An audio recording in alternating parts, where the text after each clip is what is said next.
And welcome back to the Barry Foster Show, coming to you from the Ridge Flora Studios in the city of Charm, Avon Park.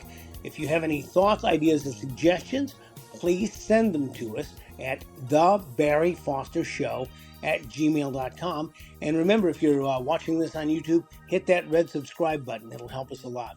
We're delighted to have Pastor Joshua Goodwin, who is also our pastor at Independent Baptist Church of Sebring, getting ready to talk about his recent trip to the Philippines. Pastor, good to have you with us, sir.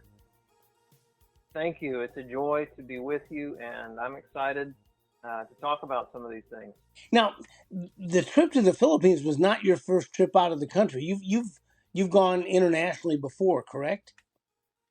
Yes, sir. We've had the privilege of going to both I and my wife at different times have gone to Costa Rica on missions trips. And then last 2 summers ago, we were able to go to Nairobi, Kenya. And then we've traveled to London, but that was for pleasure. So we had been to some other countries, but this was the first time I took one of my children with me. My oldest son went with me, and he and I were the two on the trip.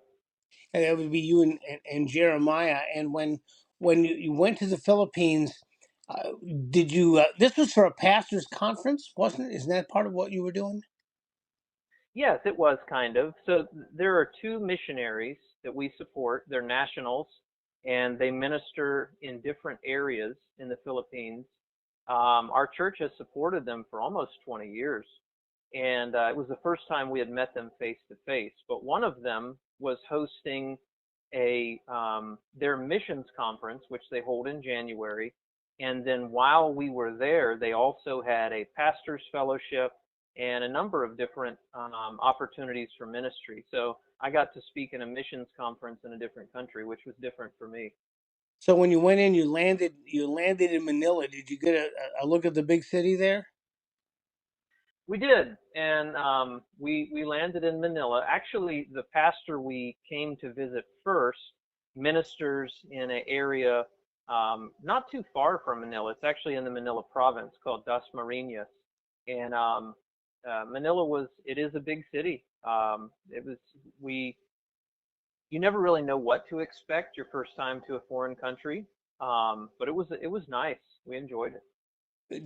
Was there anything that surprised you when you went traveling through there? Um, Not really, because I had been outside the country. Um, it, I tend to watch the way that municipalities manage their infrastructure, and I'm always curious about the roads and, you know, the different facets of civilized quote unquote society. The bus systems and the taxis and the traffic patterns and the electrical and so when you go to different countries, you're not sure. Even in a developed country, it doesn't run exactly the same as the United States. So but in the Philippines, you have a lot of times some agricultural areas shouldered right up against very urban areas, and it's always neat to see how the different cultures blend those in different ways than we would in the United States. It's kind of hard to express, but it's always neat to see different cultures. To me, I love it. Was the Manila airport a lot different from Orlando or Atlanta or one of the other big airports here in the United States? Um, well, it not really. It was a little bit smaller than some. At least that's my memory. And I don't want to say that demeaning it or anything. It was a good airport. It was run smoothly. Um, but yeah, they were very cordial. One of the things about the culture there and you may get to this in the future, was the way that they interact with Americans. Is that something you're going to ask later? Well, yeah. I mean, yeah, when you landed, did you get treated differently, either good or bad, because you're an American? We got treated better. I really wasn't sure what to expect. Here in the United States, sometimes there's tensions between different kinds of people groups, and you never know how you'll be perceived or what the culture is like there. What we experienced is that coming in as a Westerner, um, and you know, we have we have a culture in America of political correctness, and it was so funny because in the Philippines, they care nothing for political correctness. They are so blunt and open and jovial about so much of that. And so they just referred to us as white people. But they treated us very well, and welcomed us in at the airport. We received, gracious treatment, and I was told it's because the culture there in the Philippines remembers years ago when it was America that helped them out and protected them and helped them throw off the oppression of some of the other countries. Some of the things that I don't remember learning from school, and so they're very thankful to to America, and they show that if they have American tourists or visitors, they're very grateful. Yeah, from World War II, and it's amazing that that has sifted down through the ages, because World War II was a long time ago, 75 or more years ago, and for MacArthur and all the things that went on in the Philippines, for that to continue on, that's kind of an amazing thing. It really is, and it was something I really didn't anticipate. Even in the big city, in the very urban areas, my son and I. Now, obviously, there are probably unsafe areas, but we always felt very safe. We felt uh, the wherever we went, people were very gracious and accommodating, hospitable, and yeah, it was discernible. You could tell. So. And you went from Manila to some of the high population to some of the most rural areas of the Philippines. We did. We traveled north. It was about an 8-hour drive through the mountains to Isabela province. And I think I'm saying this correctly. It's in the Cagayan River Valley. And the people there, a lot of them, the original people who had settled there, were fishermen. And they it was very rural. There was a lot of rice paddies, a lot of what we would call water buffalo, and all over the place. Now, some of the people have moved to using, mechanized things to harvest and to work their land, but there's a lot of water buffalo around there. That was their tractor, and it was quite a bit more rural. Did you now you spent a lot of time? Did you tour churches when you went there?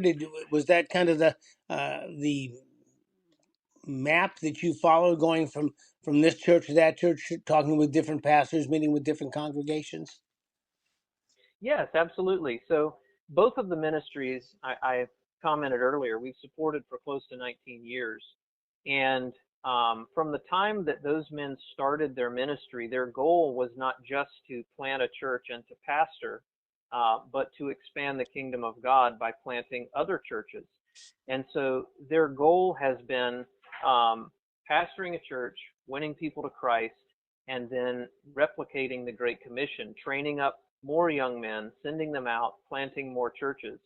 And both of these ministries, God has given both of these men a position of influence in their local area and even beyond. So we were able to visit the different ministries that they're in charge of. And for one, he ran a pastor's fellowship, so I spoke at that and was able to visit with some of the pastors. I was able to see the work that he did working with the local police officers. He's the chaplain for the local SWAT team. And then I was able to see the different churches that he has planted over the years. In fact, one of them was still in its infancy stages. He worked training up a young man who had come to him as a teenager and kind of lived there at the church with the pastor. The pastor trained him up. The man got married, and he started a mission work an hour or two away. And they were just this year, after I was leaving, we were there in January, he was going to be giving that church a charter. And so that's going to be a local independent church now running on its own. And so we were able to go to churches at all stages of the planting and existence and see them.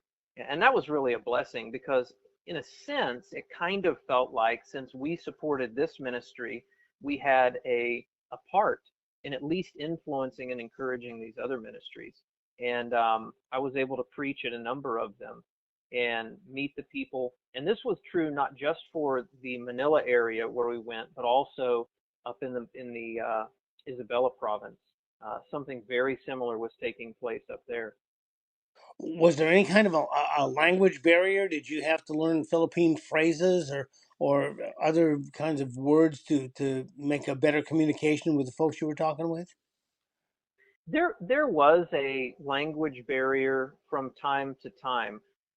However, one thing that I heard frequently is how that they would say, "We're so thankful that your English is clear," because many of them can understand English. Uh, English is a very common language in the Philippines, and there's Tagalog, which is a national language, and most of the areas will understand Tagalog. It's kind of a language that has picked up elements from different languages over the years. Um, the Spanish had colonized uh, the Philippines for, I think, 400 years in the past. And during that time, certain Spanish words and phrases had worked their way into Tagalog, the national language.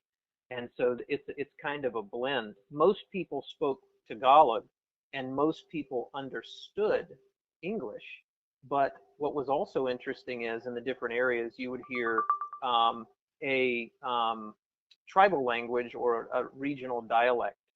And so, to answer your question, most of the time people could understand English if you spoke clearly and slowly. And then if you have any knowledge of Spanish, that really just blended it in. And there was almost, you could communicate almost 100% of what you wanted to. Well, I know from your sermons that you know Hebrew and you know Greek and you know Latin and you seem to be you kind of be this like this lightning rod for language. Did you find yourself gravitating to wanting to learn these phrases and learn a little bit Tagalog? Is that how you pronounce it? Did you find yourself wanting to Tagalog. learn the language? Absolutely. If I had stuck around much longer, I probably would have been learning Tagalog. I did. I tried, and it has a very similar pronunciation to Spanish in the way that you pronounce the. Now that's my perspective. Somebody from the Philippines might correct me and say, no, no, no. But from my perspective, it felt very similar. And so it was not hard to pick up the greetings. It was not hard to pick up some of the things. And I was hesitant to use them to start with, but having a ambassador there, I'll call them that, the pastors, I asked them, I said, is it socially acceptable for me to try to use local greetings? Over here we have the issue sometimes people will get sensitive with cultural appropriation and stuff, and they did not feel that way at all. It thrilled them if I would try to use their language. And of course, they would make fun of you too if you used it incorrectly, which was great. And they had no trouble doing that. And so we laughed a lot. And the thing is, sometimes when you speak in their language, they become overconfident. You understand a lot more than you actually do. You know, Yes, yes. And if you try to use a language you don't know, you end up saying things you don't mean to. Along the way, I don't know when I heard it, but I heard a word and I thought I was using it correctly, but I ended up telling the pastor that he was ugly. I was trying to de-greet him and say, "Have a nice day," and I ended up saying, "You're very ugly." and And of so, course there was a lot of laughter there. oh my goodness, that was the family joke after that. You know, at Independent Baptist Church of Sebring, we are blessed with a sort of a steady stream of missionaries that come and speak to the congregation from different parts of the world. And when they come, I'm very always very interested to ask them questions about Ireland or Spain or Africa or wherever it is that they've been missionaries to find out about.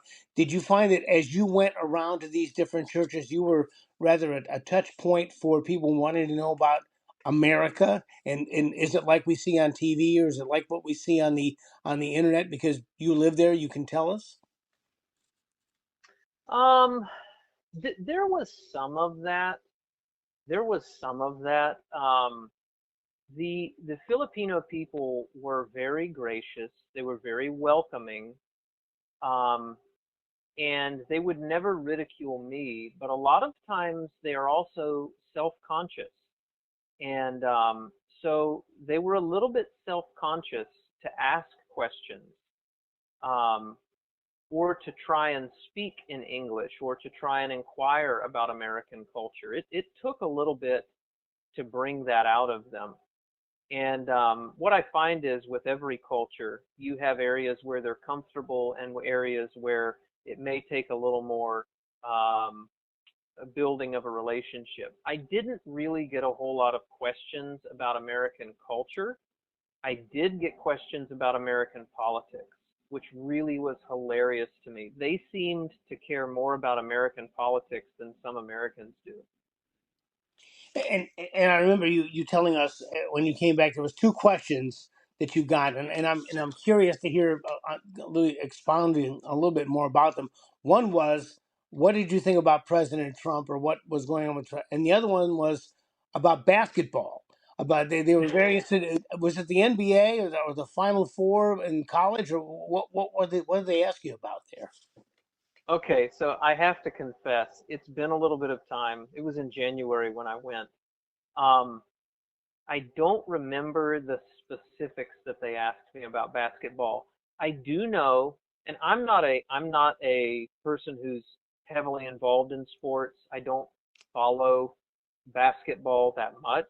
I know a couple of the people, and so the men that I was around, primarily the pastors and some of the teenagers, they knew far more about American basketball and who was doing well and who was, you know, slated to make this. They knew far more about it than I did, and it was hilarious to me. And they would make basketball references and their illustrations and their sermons about American basketball, and I thought it was so funny.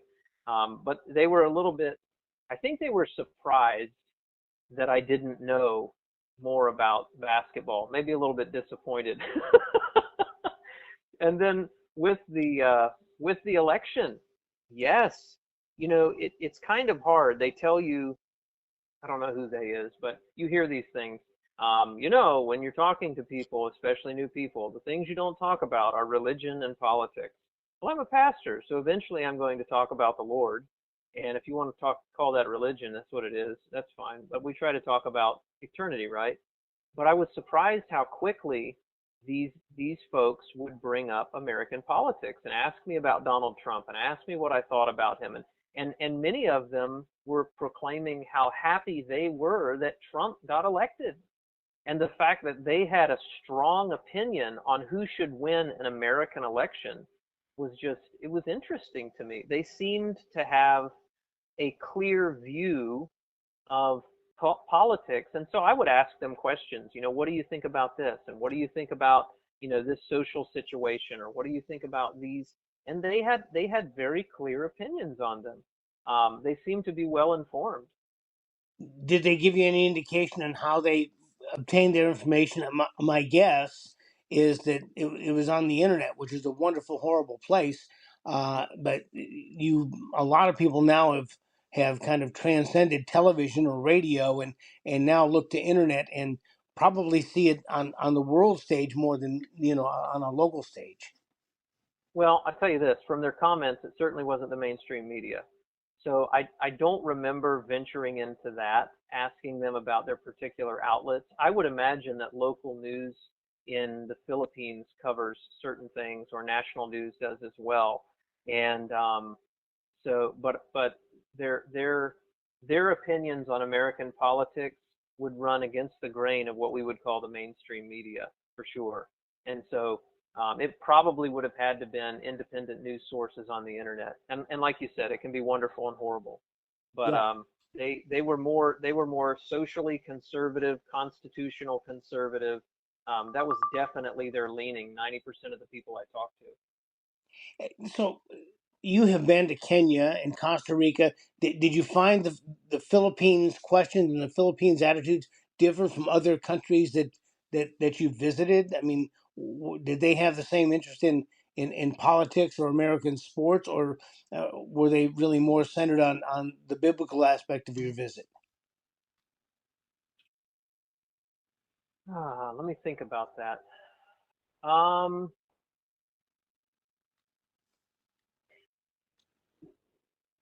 I think probably the Philippines is more invested in American culture and society than either Costa Rica or Kenya.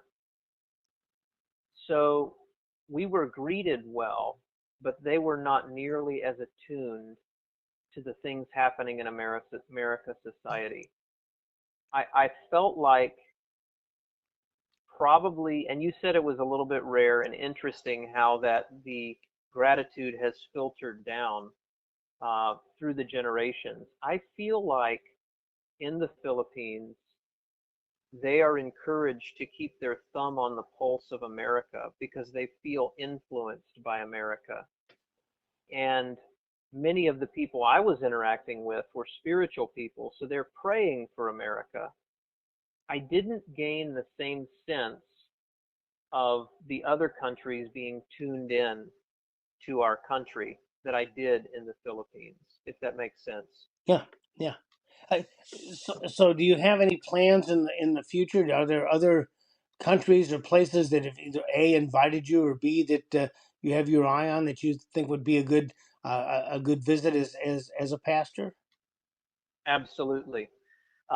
So we want to take a trip in 2026 to Grenada, and we would like to take. We know a man who sets up missions trips to Grenada. It's an easy to access country, and he brings in groups from churches and does vacation Bible schools and some local church support. I really want to go to Grenada. We're going to take our children there.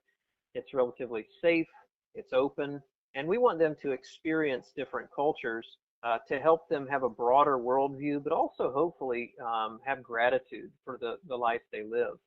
And then at some point, the second place I know I want to visit is Papua New Guinea. There's a good friend of mine who is doing a great work just carving it out of the jungle over in Papua New Guinea. And I would love to go and minister alongside him if the Lord allows. And then really I want to talk a little bit about the church and the school, but one last question is, did you feel a, was there a different feeling than, I think most people think the rest of the world's like the United States, and it's not. Did you have No, not at any all. did you have any feeling of governmental I'm trying to think of a word, but governmental regulations or governmental direction that you don't feel when you're here? Did you get any sense of that? Yes. So in the Philippines, the government has the same problems that governments in most places have, and that's that what do they say? Power corrupts. And so there's the potential when people get into government to use it for their own purposes or for pet projects or whatever. You're going to have that wherever you're at. One thing that I noticed in the Philippines is that the government has set aside this facade of pretending like people don't need God, and they have recognized that in order to help a civilized society exist, we have to have a way to teach values, ethics, and morality. And the government has realized that the church really is the place to go. And so they are inviting pastors in. They are inviting, in fact, the one pastor in the north has a national or maybe a regional position teaching government officials morality from the Bible. And he has been given a position, and that is his role, is to teach morality from the Bible, teach absolutes. And so there's really an openness, and really in society there's an openness. The people are open, the culture is open, not closed, not suspicious, not paranoid, and you really gain a sense that it's from the bottom to the top. And at least that's my experience. What I sensed when I was there is that the country is open, open for the gospel, open for connection, and God is doing a great work, and I believe it's going to continue. And so really it was a very confirming trip to see what God is doing in the Philippines. And I'm excited to see. And it does not appear that the government is standing in the way at all. In fact, they're facilitating it. At some level, has the government rather abrogated education, at least on the elementary and secondary levels to the churches? I mean, are there government schools or some of the slides and things you showed us were they're running church schools there? Have they decided that maybe that is that's a viable alternative to spending government money on it? I cannot remember, Barry. Okay. I do know that it's very open to running uh, faith-based schools. So the Catholic Church has very large schools. Um, Smaller churches are allowed to have schools as well. I cannot remember the exact regulations that they have to come into compliance with. I apologize. But I do know that the one church we were with in the Isabela province has a large school and they're doing well. And they have the blessing of the local government. They're doing a great job educating children. Um, I can't speak much further than that though. I'm sorry. Okay, well that's okay, and I did want to get into the fact that the Independent Baptist Church of Sebring also has a school facility. You're getting ready to let them out now, but have you reached capacity in the number of students that you can take, or is there room for more kids in the 2025-26 calendar year? We really are kind of self-regulating our capacity just because of facilities and staff. Um, and so we could grow more than we have. The difficulty is just adding on facilities. But God has blessed us. Yes, we are. I think we're right close to enrollment capacity for 2026. In fact, we have more students enrolled for next year than we have currently enrolled right now. My wife is the one who runs Independent Baptist Academy, so I'm the pastor, and our church started the academy about 6 years. This is our 6th year, and God just opened the door, and we've continually walked through them. I mean, obviously not without work. It's taken work for every step, but God has blessed, and we are privileged and consider it a blessing to be involved in the training of young people. I think that's a tremendous opportunity. And yes, we are doing well moving into 2026, and we pray that it will continue. And if folks want to find out more, they can just go up on the web. I think is it ibc.com is that the website? So the website for our church is ibcsebring.com. And on our website, someone can find out information about our church, our services, our core beliefs, and then they can also find out about Independent Baptist Academy and why we exist. We unapologetically exist to influence young people in a Christian way and from Christian perspectives, traditional perspectives of reading, writing, arithmetic, phonics-based reading, and history and science, and then also to teach them the truth of God's Word and facilitate what Christian parents are trying to do. And even some parents that may not be Christian, but they say, you know what, I want my young person to be trained up in something that's a little more conducive to these values. And so we've been able to do that. But yes, all of that is on our website, ibcsebring.com, and then there's a link to our academy. Okay, and there are services Sunday morning, Sunday evening, and Wednesday evening. And if you want to come, you can find them on the website, and you can come sit beside me if you want to. There's plenty of room in the row. Okay. That's right. So, Pastor Goodwin, I know you're a busy guy. You've been working at church today, and you've got some more stuff to do. But I really appreciate you taking time to talk to us, sir. It's been a privilege. We'll have to do it again sometime soon. Whenever you're ready. We've been talking to Pastor Joshua Goodwin of the Independent Baptist Church of Sebring. This is the Barry Foster Show. Remember, if you want to contact us, any thoughts, ideas, or suggestions, it's the Barry Foster Show at gmail.com. Thanks again for your time, and we'll see you next time.